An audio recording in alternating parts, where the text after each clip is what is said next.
It has been a while, but we are back now with more Thursday D&D, and boy, do we have one today. Because we are going to jam about the past 3 sessions into one episode. That's right, they finally got to Ribarstvo, and has it been a doozy. Let's get into it.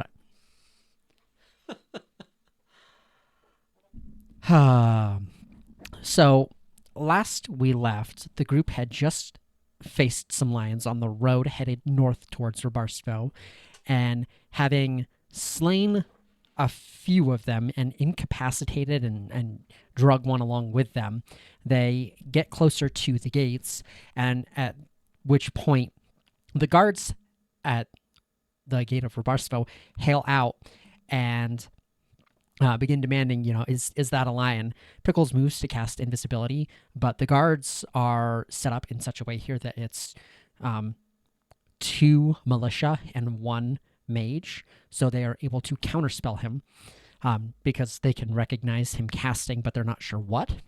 So he can't get the invisibility off on the lion. Yes. And Lime introduces the group basically to the town guards. They, of course, recognize Lime to a certain extent, but Lime gets them into the gate where the guards perform their version of magic customs and cast detect magic and identify. This holds them up for a little bit, and after looking at a few of the group's really weird and questionable magic items, the guards actually let them proceed through the gate. It was a fun little ordeal. They get some information from the guards that the tanner is paying for lion hides, and that welcome to Ribarstvo. It's a little crazy here right now, but still, they're making do. Lime takes them through the city, and it's at this point, actually. Let me grab this, because I have a map. There's a map, there's a map, there's a map, there's a map. Whee! But I don't have dual screens, so I'm going to have to go ahead and open up on my phone my notes, because this is one of the downsides of not having great tech yet. That is a-okay, though. We are going to get there slowly but surely. Will you stay? No. Will you stay? Yes. Can I read you? Maybe. Here we go. Wait. There we go. And minimize. And here we go. They enter the gate of Ribarstvo, and Lime begins to take them through the city towards his house, right around this area.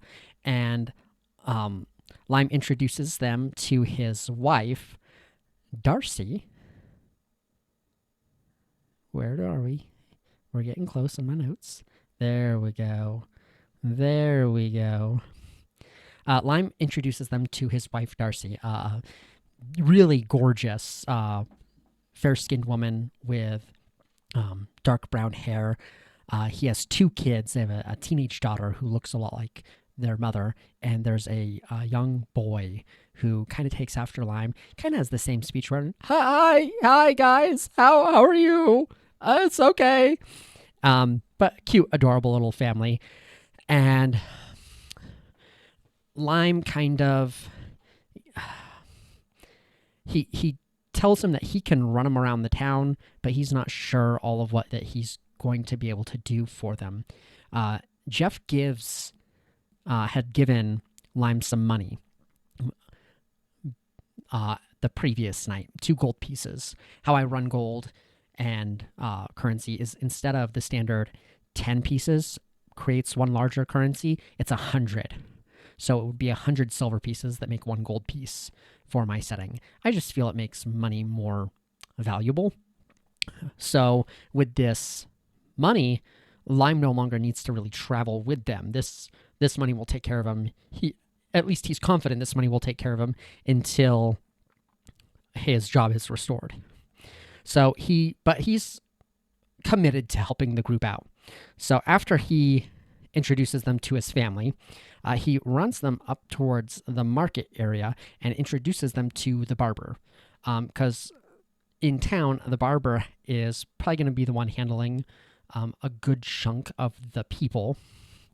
And the barber, unfortunately, isn't able to give them any more information than what they've already got. Although he does give them a name. He tells them that up at this Silvers complex, right up here, that and this is why you have a map key, make your map, have a key. Up here at the Guildhall in the Silver complex, the big buildings, as you can see here, that the Guildhall is hunting for bandit heads. They want these bandits caught up and rounded, and that he is pretty sure that there have been some groups running around doing this. And then when they ask him about the Arcanum, he's not exactly sure what they're talking about, but with the Silver, the dragon who runs this city, being out, he suggests them going to see Sora O'Toole, who is a Silver Dragonborn. She might be able to help them. Still in the interest of finding those mushrooms, they head down from the market here, this just market district. They head down to go to the herbalist. Mycelia has some sketches now of her mushrooms that she's looking for. So they head in there to inquire about them, Mycelia's mushrooms, but mid-inquiry, the owner is pulling out some books to, and she discovers that her till is gone, that she had just been gone for lunch, and she had come back, and she's been robbed. All of her money is gone. And so she starts freaking out, and unable to really get any more information from her, they decide, well, our best bet is to just head up to the Silver Complex, back up here, and we'll see what information we can find. They head over to this far side, where Lime spends most of his time, and the entire section of his building is empty. There's not a person there. He leads them over towards administration. It's just vacant. Then he takes them over to the officials' court where they meet Siddiqui, a water genasi. And Siddiqui suggests that they head on over towards the guild hall. They know that Sora O'Toole is around, but they're busy because the Silver is currently out of the complex and has been for a while. And that Sora is trying to manage all of this stuff, all of this administrative stuff, and is getting rather frustrated by whatever problems this job entails. And so they're very busy. They're not in a good mood.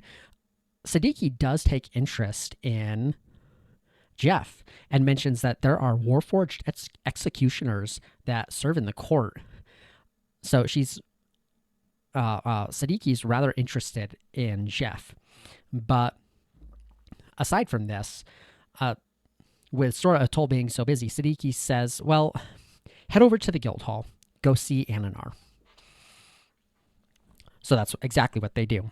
They head through the court and the banks, and they make it over to the guild hall, right over here. And they go meet Ananar, a blue six-fingered, if you caught that. No? Huh? Put it in the comments if you caught that. I'd appreciate it. So they go meet Ananar, a blue six-fingered individual. Ananar is pacing back and forth. The guild hall is a very large section. As they walk into this portion of the building, there are tables laid out from probably a span of about 100 feet, just from one side of the building to the other. And it goes on and on and on.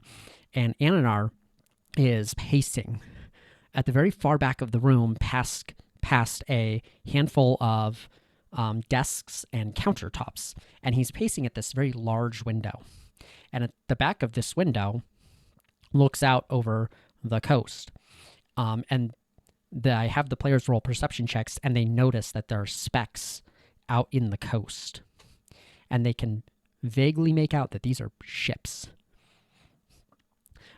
Jeff, having some war experience, goes over towards the front counter where there are lines of groups of people, adventuring parties, and they're bringing marks up to the desk, and they're cashing these marks out.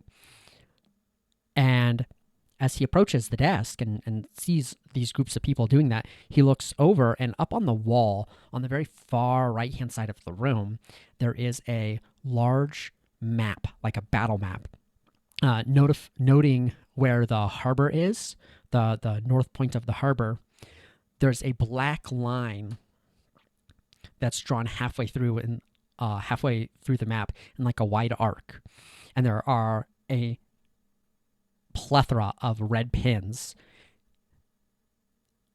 that are just north of that black arcing line. There are 2 black pins that are south of it, and Jeff is able to determine that this is the range. This black line marks the range of their defenses. Unfortunately, Ananar is a little too impatient to talk with the group in any great detail, but they are able to get enough information. They know that the city is paying 5 silver pieces per bandit killed, and that they need to come up with a group name to register here with the city. That's actually where we end a session, leaving the group off to make a group name. But it's at this point, it's getting later in the day, and they inquire of Lime, hey, lead us down to the warehouses where you said you had met merchants. And this is where we go into our next session. So they leave the Silver Complex, and they head all the way down here, and they hit this fork. Like I said, that is where we had ended that session. That was the first of the 3 sessions. Well, the next session, the girls were absent, and it was just Jeff and Pickles. So I had the girls branch off, and they went to this inn right here. And we had the guys head south to investigate. And boy, howdy, was it a session. How can I say this? What words can I put? How can I summarize this session adequately? They broke into 2 buildings and died. Yeah. They went to the very first warehouse, discovered that it was locked. Most of these buildings are 2 floors.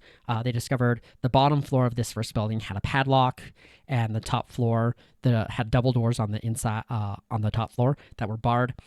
So they go to investigate the second building, and they see that this building has a window. So Pickles breaks in and makes it down to the main floor and lets Jeff inside.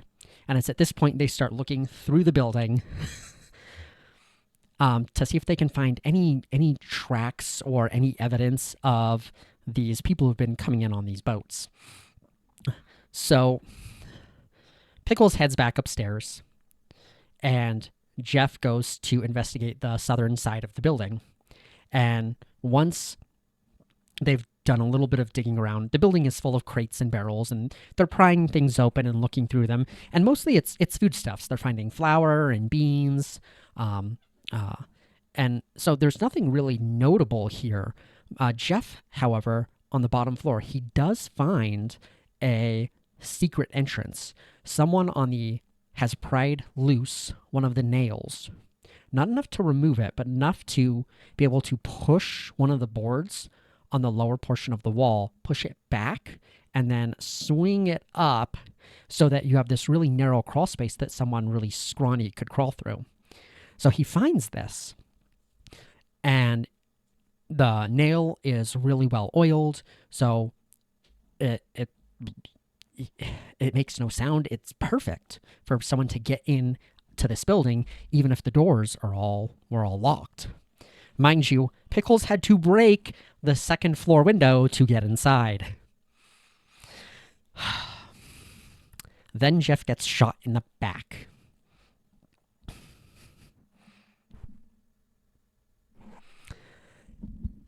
He calls out and starts heading to the northern side of the building. Pickles casts invisibility on himself and descends rapidly down the ladder.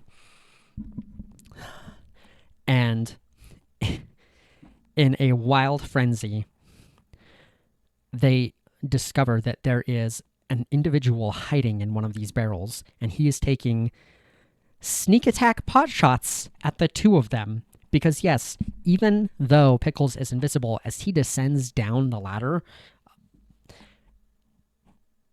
this thief, this spy, this fish in a barrel, if you will, manages to get a lucky shot on him.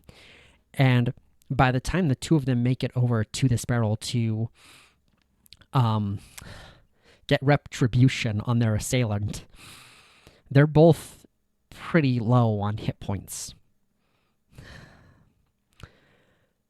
Pickles runs over and slams the barrel down on this guy's head, and it gets some damage on the board and just kind of jostles him about a bit, but he's able to draw his short sword and stab upwards, and it catches Pickles right in the throat, and Pickles goes down. He begins to scramble away, and Jeff chases after him. And in a last-ditch effort to try and drop this guy, he attacks, and Jeff's player rolls a 1, I believe. They were rolling poor all night. And misses. The character is then able to disengage and dash away from Jeff, and as soon as he's burned up all of his movement, he turns around and takes one last shot. And even with Jeff's high armor class, because he's shrouded in the darkness, he lands his shot on Jeff, and Jeff goes down. And it's at this point I tell the players, look, guys, it's time to make death saving throws. And they both failed. That was a session that lasted basically an hour and a half. And to be quite frank, it was hysterical, but it was definitely devastating. They certainly did not expect to die so early on, but they both handled it really well. Jeff's player went off on his laptop, and he immediately started brewing a new character, which I will be excited to introduce at the table tomorrow. And Pickles, his player started rummaging around with some other character ideas. And we looked at a few different things that he could do, things that he might be interested in. And it was when we started talking about the Warlock that he's kind of got this idea. And I can't remember exactly how he worded it, but it was something along the lines of, hey, DM, I don't know if you would allow this, but just hear me out. And he pitched this idea. And I liked it. I really liked this idea. And I was like, you know what? I'll entertain this. And so what we decided to do was that in the last unconscious moments of Pickle's life, with his subconscious, he reached out to that dark tome that he has been carrying since his family's massacre. And he pleaded with it to keep him alive.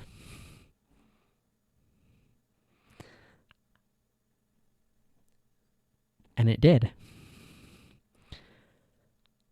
So we went through and we added a level of Warlock to Pickles.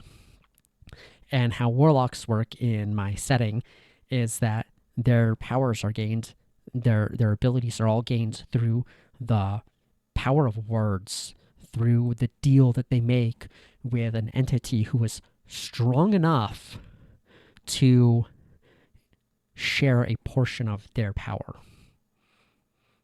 And I told him, though, that if he decided to go this route, because he was unconscious and because he was fighting with everything he had to stay alive and failing, that he would not be aware of the terms of the contract.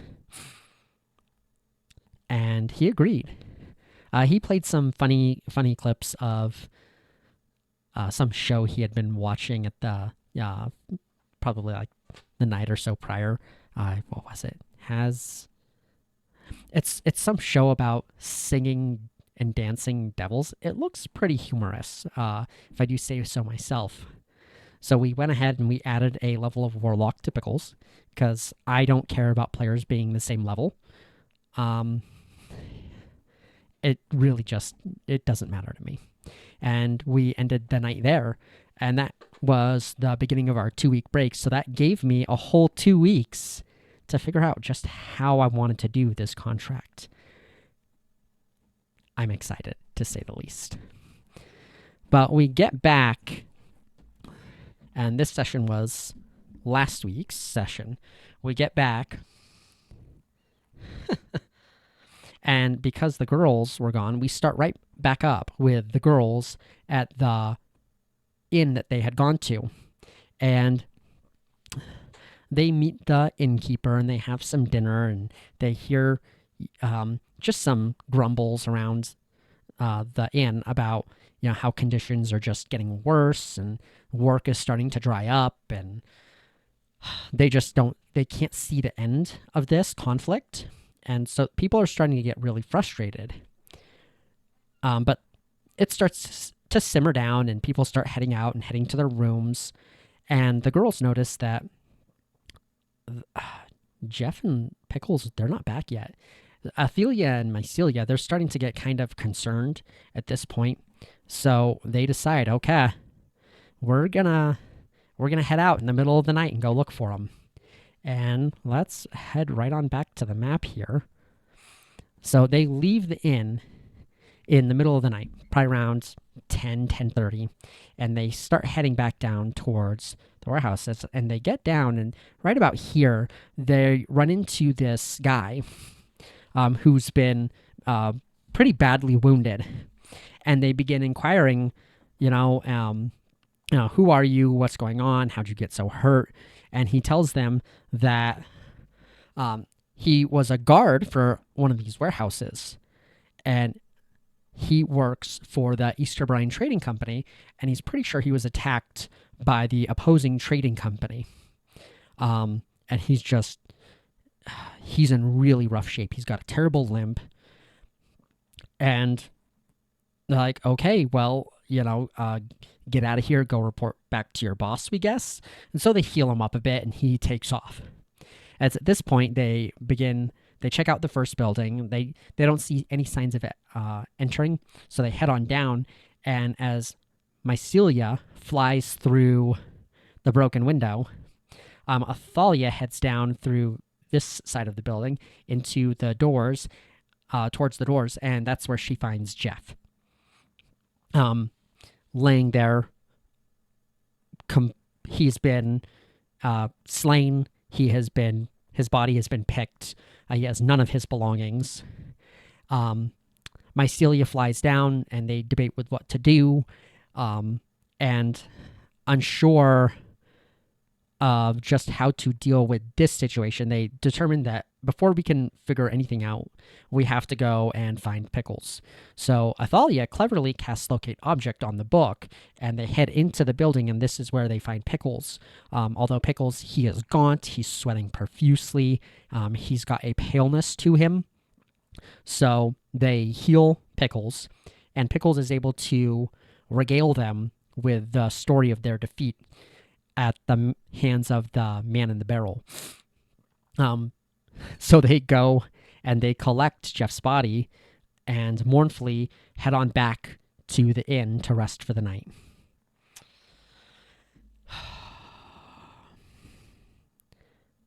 The next morning, they head out from the inn and they go up to the Easterbrine Trading Company, because that is where the assailant had said he had worked.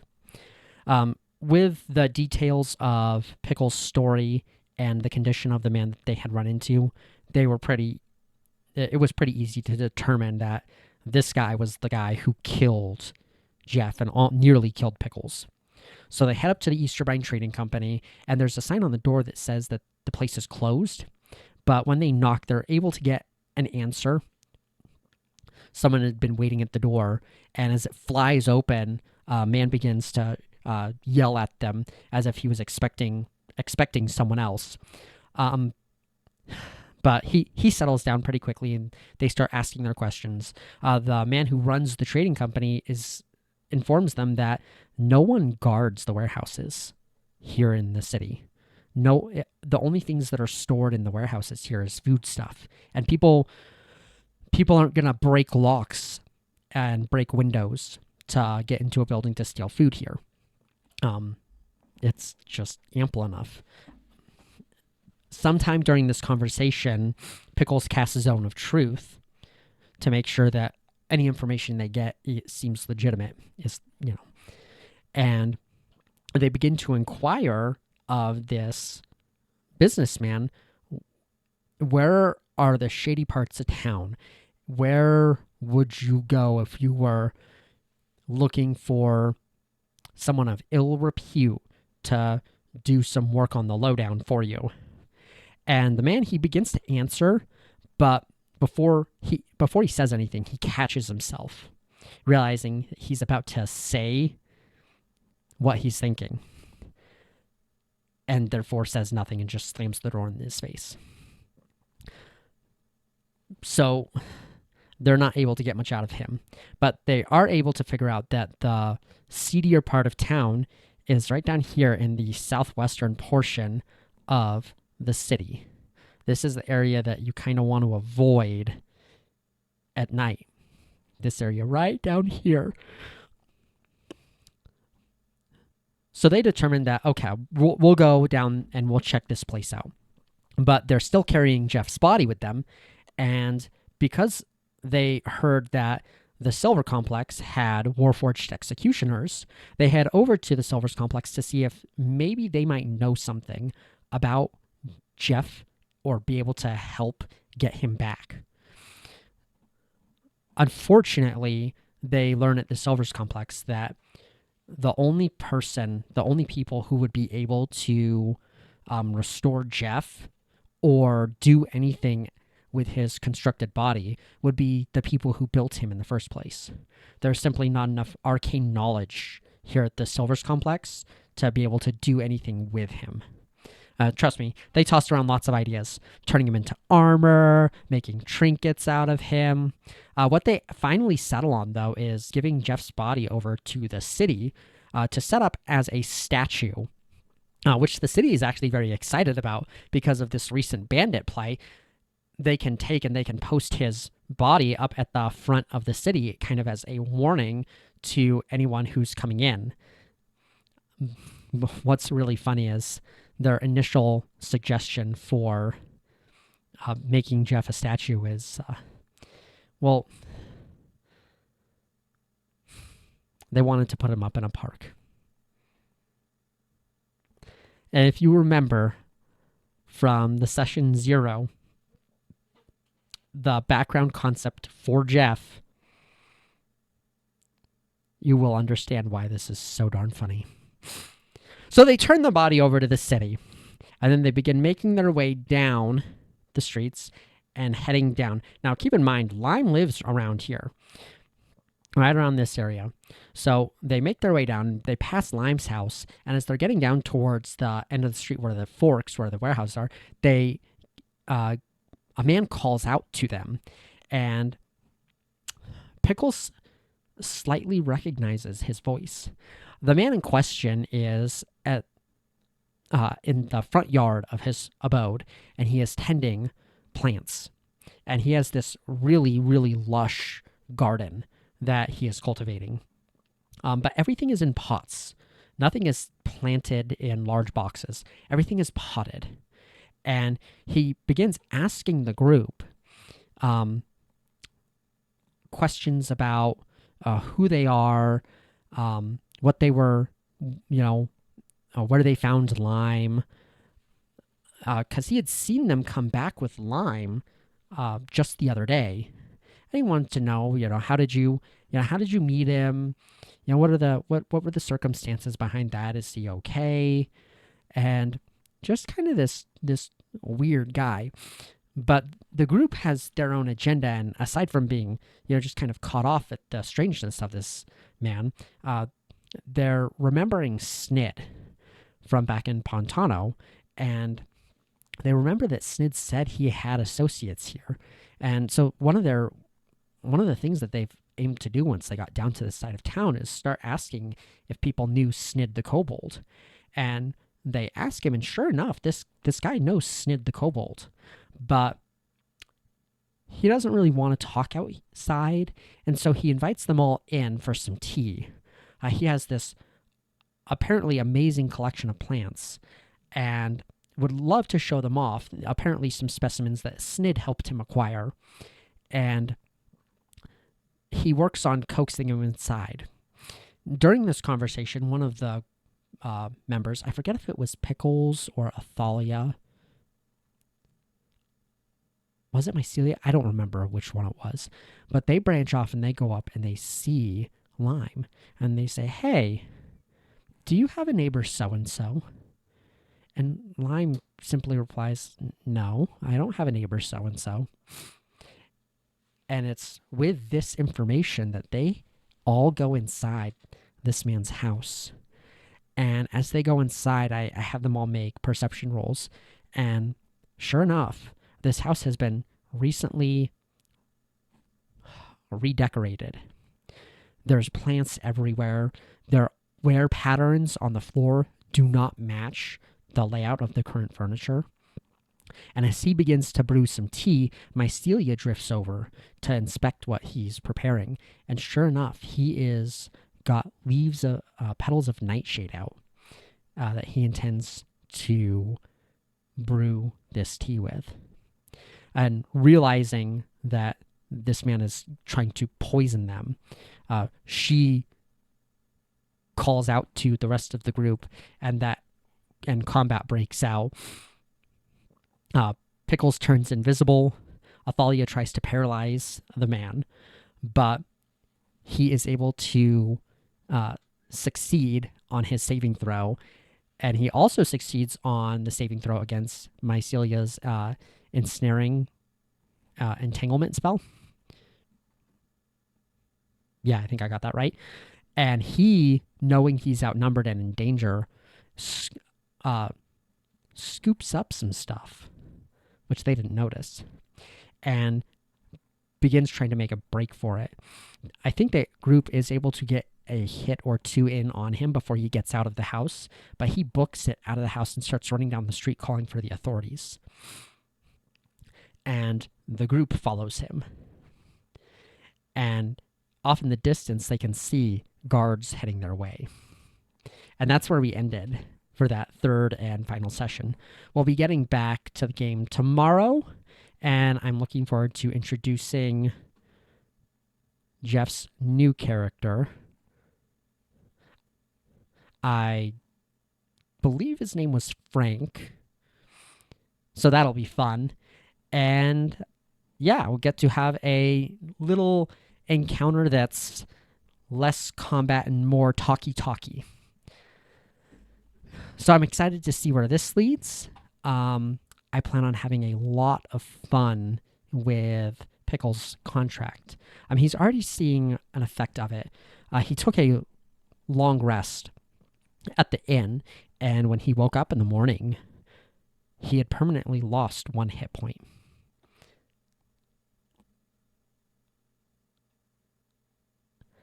He was not expecting that. So there we go. 3 sessions all crammed into one video. Wow, this was a lot longer than I expected it to be. Thanks for sticking with me, guys. Tomorrow's Thursday. I hope you're all excited as I am. Have fun. Keep rolling. Is it Thursday yet?